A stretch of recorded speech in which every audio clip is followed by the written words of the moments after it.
This NBA season has been amazing to watch. There's been a lot of great basketball and a lot of teams that surprised a lot of people.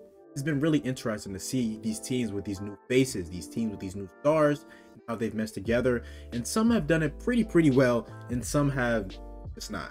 But talking about surprises, talking about the craziness of the NBA this year, biggest surprise has been the Utah Jazz and their play. November 8th, 2022, the Utah Jazz are the #1 seed in the Western Conference. The #1 seed. They are better than the Warriors, than the Suns, than the Clippers, the Nuggets, the Mavericks, the Grizzlies. And it's not like they've had some easy road. No, they have beaten a lot of great teams on their way to a 9-3 record. What the heck is going on in Utah, and why are they playing so well? Well, let's dive into it. If we're being honest, did anybody truly think that this Jazz team was really a bottom dweller? Like, looking at their roster from front to bottom, what screamed tanking? Now, of course, the Jazz made the decisions to trade their cornerstone pieces in Rudy Gobert and Donovan Mitchell for packages that, at least for the Rudy Gobert side, that'd be very big, as opposed to what they got for Donovan Mitchell. Now, that Donovan Mitchell trade has worked out well for both teams. As you see, the Cavaliers are doing their thing in conference. But nonetheless, something had to be done. I mean, the writing was on the wall. Once Rudy Gobert got traded, it was done. You know, that era of basketball was over. And the pieces that they've gotten back for those players have been playing really well. I would also like to add that the team looked to move on from Quinn Snyder, who his teams were very efficient on both offense and defense. And Danny Ainge brought in Will Hardy, was on the Celtics, coaching tree, and he's done a fantastic job so far.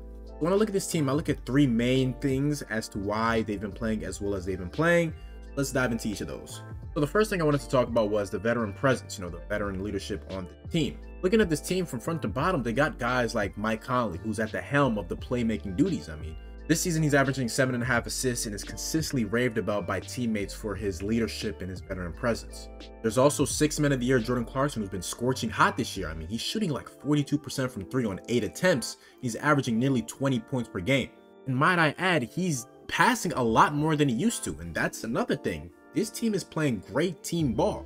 Looking at Jordan Clarkson, he's averaging 5.2 assists, which is almost double the assists that he's averaged last year, the year before that, and the year before that, and the year before that. And just know he's having a career year when it comes to passing the ball and scoring the rock. But when it comes to scoring, those two aren't even the biggest things. The biggest thing has been Lauri Markkanen, is all-star level play. I can truly say that.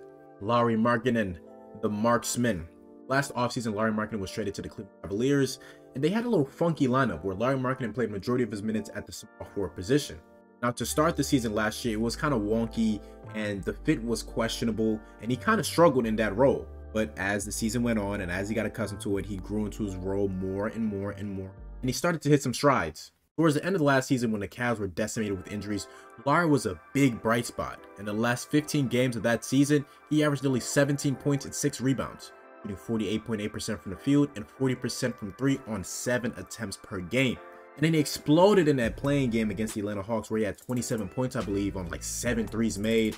Unfortunately, they fell short, but still, very good play from him.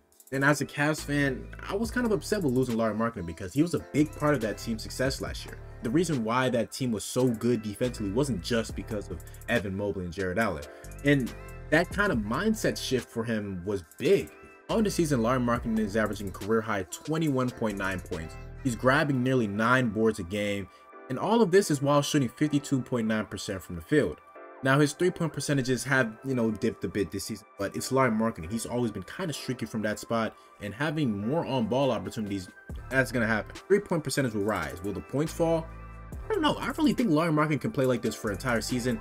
And if the Utah Jazz keep this up, I think he's going to be an all-star, which is pretty crazy to say, considering how his career started in Chicago and everything. But Lauri Markkanen's really turned the heel. But besides that big three, as of right now, what else has it been? Well, it's been the return of Collin Sexton, the young bull, coming off the bench, recovering from that meniscus injury, but he's had timely baskets and a ball of energy that the Utah Jazz have really needed. He's playing effective. He's playing efficient. Playing his brand of basketball. And as a Cavaliers fan, that's really beautiful to see, man. I'm so happy that Collin Sexton is a system that really suits him. He's on a team that loves him, and he's just back playing basketball, man, because not watching Collin Sexton last year kind of hurt a little bit. Jared Vanderbilt has played great defense. He's grabbing boards. He's playing his role really effectively, and we've seen that last year in Minnesota. I mean, he was a great player for them. There's Kelly Olynyk, who they recently traded for in the Bojan Bogdanovic trade, who's doing his thing down there playing center.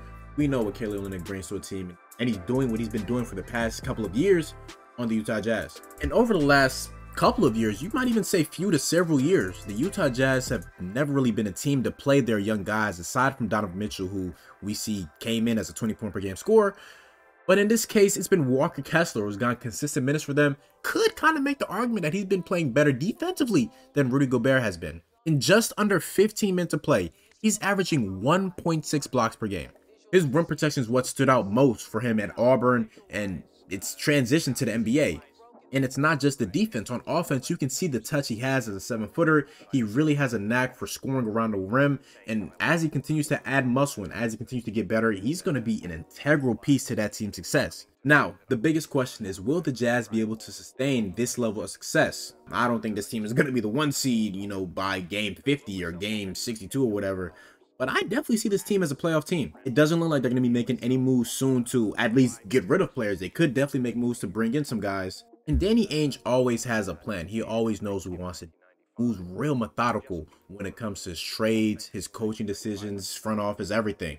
Now, at some point, of course, you're going to have to make a decision on Jordan Clarkson. You're going to have to make a decision on Mike Conley, on Kelly Olynyk. But for right now, how about we all just enjoy this hot start from the Utah Jazz?